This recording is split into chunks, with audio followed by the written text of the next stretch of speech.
Assalamu alaikum, everyone. Hello, good evening. Welcome back to Mindful Moments. We are your Friday night show all about you and your well-being and keeping you tip-top condition, your mind, body, and soul. How are you today? I hope you've had a good week. As you know, my name is Farah. I'm your host. I hope you've had a good week. It's been quite a long week for me, feeling quite drained, I'll be very honest. And I'm trying to make sure I focus on my well-being, just trying to take some time out when I'm feeling a bit overwhelmed or like as if there's too much to do. One thing I know that helps me for sure is sort of saying no to things that I don't feel are necessary so that I have more time for my headspace and some time at home to myself. So, for example, some social activities that I can turn down, or extra classes if you go to those and you don't need to. Anyway, just remember to take some time out for yourself. We'll dive right into the topic because, as you know, I always run out of time and I've always got a great guest on my show, alhamdulillah. Today, we are continuing on our series on domestic abuse. And as you know, in the previous episodes, check them out if you haven't checked them out. We've had guests talking about abuse and domestic violence from a community perspective, how our community can help the victims, and also, you know, talking about the key signs of abuse and how to spot them, whether you're going through them yourself or you can see a family member or friend going through this. And then we've also had guests speaking about trauma from after the abuse and the importance of healing and therapy and the different approaches for that. Today, I have a very special guest whose name is Habiba, and she works in a domestic abuse service, working both in the helpline section and also as a specialist practitioner in domestic violence. If you have any questions on today's show, or if you want to get in contact with me or give us your opinions or thoughts, please get in contact. I do like to hear what you all think, especially in our community of Luton. This topic is very commonplace, unfortunately, and we are trying to tailor it more towards the Muslim South Asian community of Luton in order to guide and help. But of course, it's accessible and transferable information and advice for everyone. So if you do want to get in contact, give us a ring, contact us on social media, on Facebook, Instagram, WhatsApp, and also you can email in to us at info@inspirefm.org. Okay, let's get right into it. Assalamu alaikum, Habiba. Wa alaikum salam. How are you doing? I'm very well, alhamdulillah. How are you? Yes, alhamdulillah, I'm okay. Like I said, I'm tired, but this is a really important topic, and I'm really, really grateful to have you on. So thank you for your time. I know it's precious, and we've all got things going on in our lives. Alhamdulillah. So just to start off with, Habiba, so you work in a helpline and you work with domestic violence, domestic abuse. How did you become involved in this and interested in this topic? It's a very simple story, actually. I used to work in international development, but a lot of my work was very male-focused or male-dominated, and I just really wanted to support women and do something to help women. I know lots of Muslims aren't fans of feminism, but yeah, it can mean different things to different people. And so I started volunteering for a domestic abuse service. It was a helpline, and I was just blown away by the impact that it was making and how many people are affected by domestic abuse. I didn't really know much about domestic abuse before I joined the helpline, actually. And that was it for me. I was like, this is what I want to do. And so I changed my career since then. Okay, mashallah. Had you not been exposed to anyone or people perhaps that you'd heard of being in domestic abuse involved in Oh, it? absolutely. I'd heard stories, you know, of people. Look, everybody knows somebody who is experiencing or has experienced some Yes, form of abuse. 100%.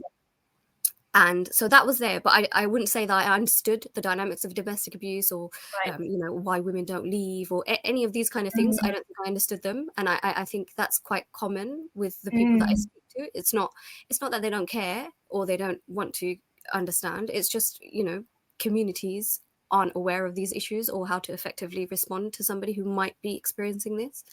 Yeah, 100%. I think you're exactly right. And that's a really good point you've put up, as why women don't leave. And sometimes we're incredulous when we hear that, someone's going through 20 plus years of domestic violence, being physically attacked on a regular basis, but they're still with their partner. And just to understand the psychology behind that must be fascinating. And I'm sure you've had a lot of insight to that. What sorts of things do you, on the helpline, do you sort of hear, or what things get reported to you? So the helpline is basically a 24-hour service. Anyone can Right. contact any time of the day or night. Oh, so it's a hotline then? Absolutely, yeah. Okay, 365 great. days a year. Sure. We come across every form of gender-based violence. So, I mean, a lot of you hear me say violence and abuse interchangeably. We do prefer to use domestic abuse, but a lot of agencies will say actually abuse is a violation of your rights, and therefore that is violence. Yeah. So you hear me say both. No. We come across all forms of abuse. So whether it is honor-based violence, psychological abuse, physical abuse, sexual abuse, emotional abuse, any kind of intimidating behavior, control, coercion, you name it, we've come across it. Domestic abuse is so common in so many different communities. No one, a lot of people will think, oh, it couldn't happen to me, or I would never let this happen to me. But you'll be surprised. We've had head of safeguarding, head teachers, police officers, social workers, all sorts contacting the service for support. Wow. Oh, because they personally, or because they know someone that's Both. Oh, right. Okay. Yeah. I have colleagues that have experienced abuse. I've survived abuse. It's not that it can't. There's no one that is exempt. It can happen to anyone. And often when you're in that situation, if you don't see it until you kind of look back. So if it's, for example, if it's physical abuse or sexual abuse, sometimes it's very clear to say, oh, look, I've got, this injury, or I've been hit, or this is what happened. And that's quite clear. It's easy to explain to someone that this is what happened. Or sometimes there's evidence, you have a bruise or a broken bone or something like that. But when it comes to emotional abuse or control or coercion and things like that, some people argue that sometimes it can be a lot harder to speak out or look for support because it's hard to explain. And sometimes it's hard for people to understand. And I would say, sorry to cut you off, I would also say it's hard to actually spot, especially when it's emotional or psychological. Someone might even not, it's harder in that sense because you need to first identify that you're going through it. Whether it was, like you said, physical violence is very clear, right? Yeah. I think so. Look, there's a cycle of abuse, isn't there? Often, there'll be like a cooling period. So there'll be the abuse, and then there'll be the cooling period where they'll apologize and say, "I'll never do it again. I'll fix up, whatever."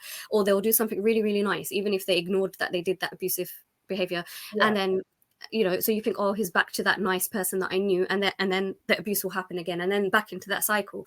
And so if somebody's saying to you, "Oh, look, but I bought you some flowers and I took you on a holiday and I did X, Y, and Z," you're being so ungrateful. And you do start to question, you do start to think, actually, am I overreacting? Or look, he is changing. And that's how they play mind games. This is like a tactic. It's like all perpetrators have been to the same university and learnt the same skills. I wonder what that university is. I do think it, as our previous guest spoke about, it's the University of Childhood Trauma or Childhood Issues. Unfortunately, that's our university. People everybody carries some sort of trauma. It's not an excuse to be abusive. Of course. So, for example, look, where a lot of people will not identify that most agencies, most specialist services, and within the law, children are recognized as victims of domestic abuse in their own right if they see, hear, or experience effects of abuse. So even if it's not directed at a child, just the fact that they're in that environment, even if they're not in that room, they can tell that, oh, mum's really upset, or she's been crying, or whatever. And so they are also survivors of abuse. And nobody even thinks about that. Obviously, if that abuse is directed to a child, then that's child abuse. So there's so many forms of abuse that a lot of people aren't even aware of. And I think it's just really important to raise that awareness and have those conversations with each other. Sometimes it can be a very kind of taboo subject, or, keep things within the home, resolve it between yourselves. But it's really important to get that support if it's needed. Yeah, and you were just mentioning taboo. I completely agree. And actually, one of the things I wanted to ask you mentioned honor-based violence. Obviously, I'm sure a lot of us have heard of honor killings. But what other sorts of violence would occur in terms of honor? Is this more, for example, especially within our community? Is it more to do with, for example, if a girl has been divorced, or if an engagement has broken off, or there's been, extramarital relations for a woman or a man? But I suppose this happens more with the women. What happens? What have you experienced or heard? Sorry. So, look, domestic abuse, I mean, it's called gendered violence or violence against women and girls because it is a gendered issue. It happens disproportionately to women because they're women or females, and because of society's perceptions towards women. I'm not saying it doesn't happen to men. Of course, it happens to men, but it happens disproportionately to women. And statistically, even speaking, majority of like domestic abuse incidents that are reported to the police have been male on male violence, or a male family member or a same-sex partner. Often when a woman is reported for abuse, it's reactive abuse. Somebody's been abused for a lengthy period of time and then they've reacted, or somebody's pushed them against the wall, so they've pushed back. There's a famous case of Ahluwalia. There's a film on it as well called Provoked, where she's basically been abused for years and years and years. And then one day she kind of snaps, and she's trying to stop him from chasing after her, and he ends up dying. And that's reactive abuse. And in that case, the judge even acknowledged that women react differently to men. So when a man is angry or when something happens, he will react immediately, where a woman, she will have to wait until it's safe for her to react. So if anybody wants to watch that film or read up on that case, that's quite interesting. So back to your question, in terms of honor-based violence, yes, the things that you've mentioned, but also it can be something as simple as she's not dressing how she should be, or this is not how we do things in our family, and she's not complying with how we do things in our family, therefore she must be punished, or therefore there must be a negative consequence. So the honor is to do with the appearance that the family has. So is it, as we say in Urdu, or the dignity and respect that is possibly so-called compromised by this, right? It's the image with other people. Okay. Yes, yeah. Okay, interesting. Okay, and so when people do contact you on the helpline, why are they contacting you? What's the sort of reasons? Is it because they need an immediate, I mean, I'm sure they'd initially think to call the police if they were in immediate danger, but what sort of things often not. Oh, really? Interesting. Sometimes people question themselves. They're not sure if that's the right place to call. Look, I say this to most of my clients. Just because you've experienced abuse doesn't mean that the love you have for that person will switch off. You're still entitled to that emotion. When you love someone, it's really hard to do something that might result in a negative consequence. And often people think, if I report to the police, one, it could result in, they could get in trouble, or something bad will happen and I will be responsible, or they're worried about that abuse escalating. And that's why sometimes people reach out to a confidential service where they can say, actually, this is what's happening. What should I do? Or this is how I'm feeling. Often people don't want to do anything practically. They just want that emotional support. I just want to go back to the point I made earlier. Whatever consequence there is, when you report something or when you reach out for help and you're a survivor of abuse, whatever the consequences, you are not responsible for that. The person who's being abusive is responsible for the consequences of their actions. So when you're trying to protect yourself or safeguard yourself or seek help for yourself, whatever consequence there is on the perpetrator, that's on them. Yes. Yeah. Okay, so they initially contact you. Primarily, a lot of people contact you for the confidentiality, and also, I guess, to seek advice as to what to do next without it possibly, in some situations, without it causing harm to their partner if they're still so the main bit is emotional support, safety planning. Some people want to go to a women's refuge. Some people want advice on in terms of if they need to apply for housing. How do I have this conversation with my children? What are the dynamics of abuse? I'm not even sure if this is abuse. Okay, that's really interesting. What are my rights? There's lots of people who have an insecure immigration status. They have no recourse to public funds, and they think they have no rights in the UK. And we have to explain to them, actually, that's not true in terms of safeguarding, in terms of safety. There are options available to people.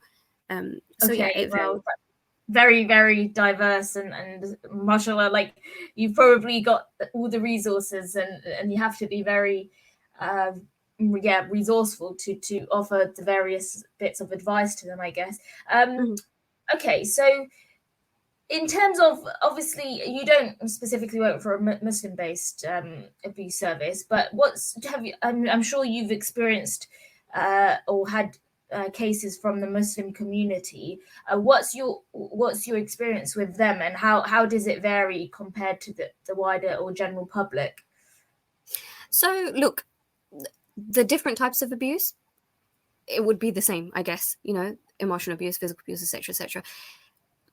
What often happens within the Muslim community and within other religious communities, there's a lot of spiritual abuse. So Yeah. it's not just culture. Often religion is used as a form of kind of a tactic, a tool of manipulation, an excuse for the behavior.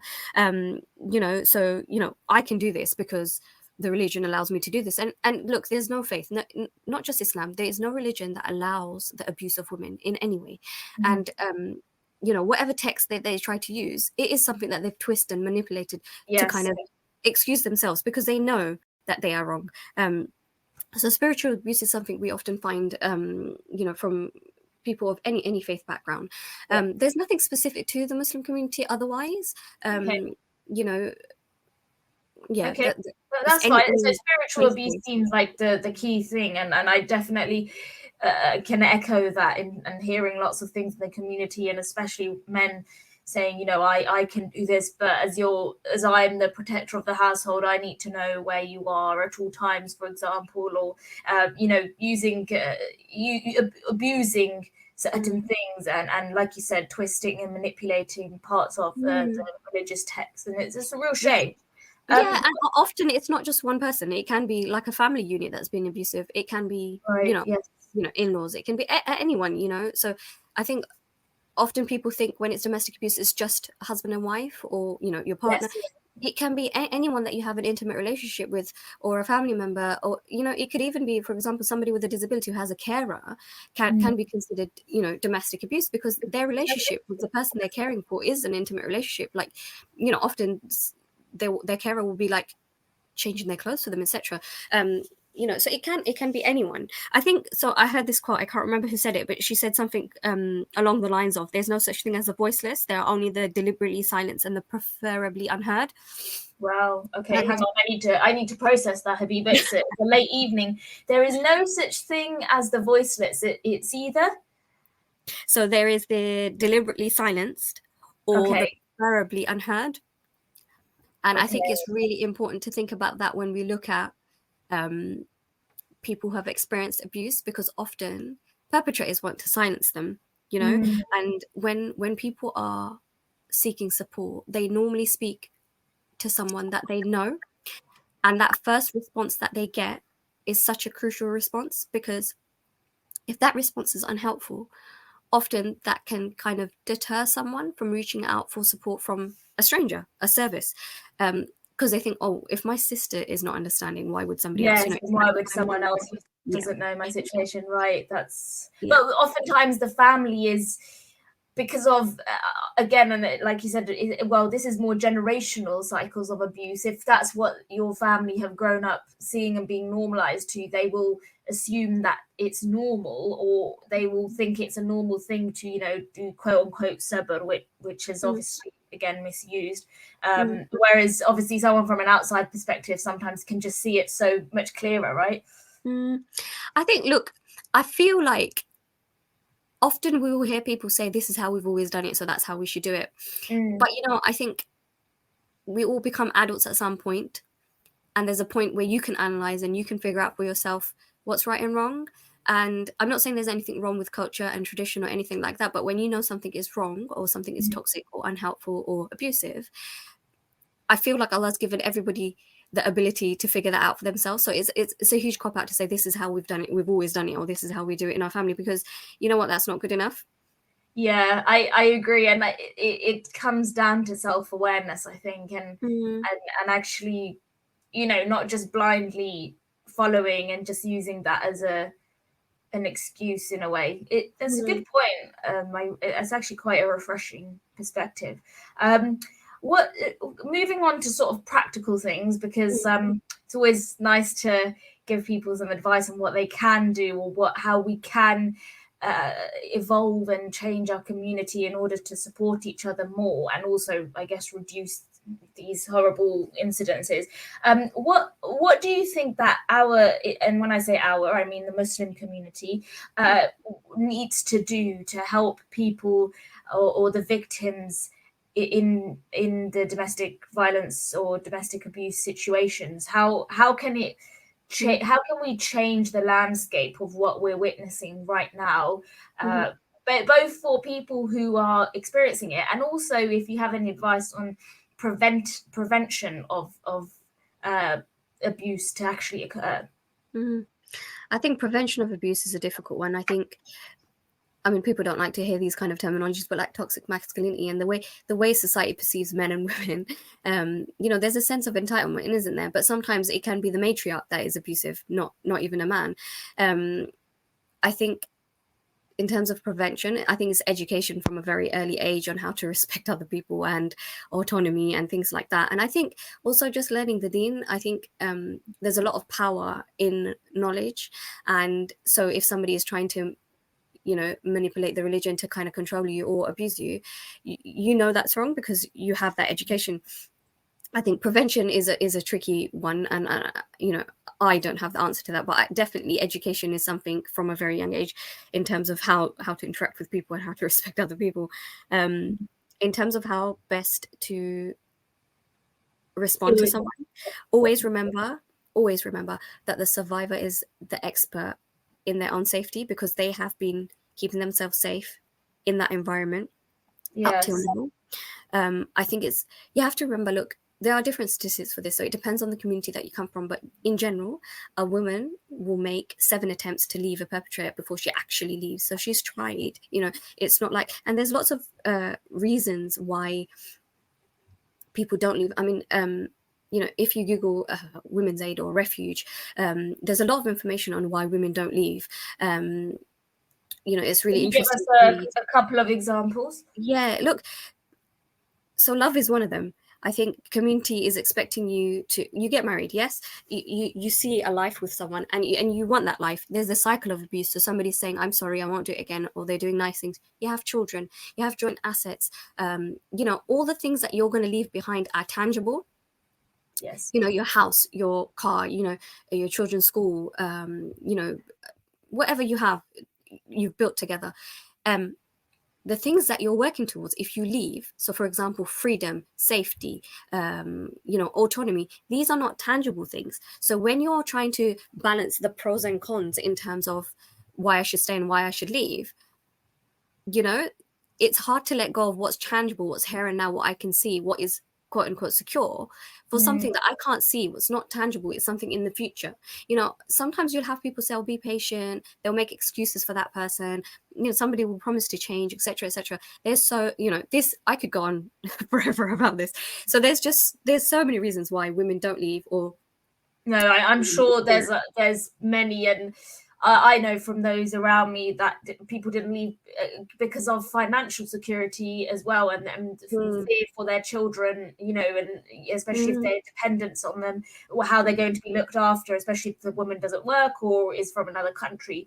Okay, so we're coming towards the end of this show. So how if someone, for example, if someone makes a disclosure to me, or someone who's listening here on the show, that I am being abused and I need help, and my husband or my family member is actually physically hitting me, or they perhaps won't say this all immediately, but if there's some sort of sign or alarm, what's very briefly, if you could, maybe the first thing to do?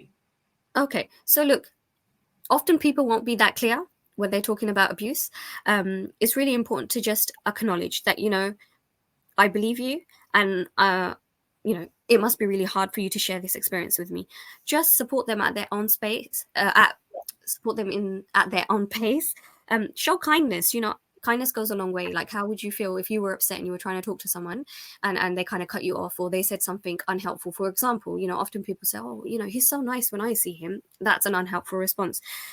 Just be mindful that whatever decision is to be made it's their decision. You don't want to tell them what to do. You just want to help them and empower them to feel confident in their own abilities and strengths and make a decision on their own. And whatever their decision is, support them to get there. Okay. And also signpost them to specialist services if that's something you're able to do. Yes, please, before we end the show, please Yes. do give a shout out 1 or 2 services that someone can reach out to if they need help. So I'll give you numbers for 2 different services. One is the National Domestic Abuse Helpline. They also have a website if anybody wants to check it. The number is 0808 2000 247. It's a 24-hour service, 365 days a year. And then there's another service specific for, they don't just support Muslim women, but it was set up specifically for Muslim women. It's called the Muslim Women's Network. And the number is 0800 999 5786. Thank you so much, Habiba. We have hit the end as we always do, and I'm so appreciative of your time. Thank you for sharing those tips and your insights, and I appreciate that. Inshallah, everyone, I'll speak to you and hear from you, and you will hear from me next week. Assalamu alaikum.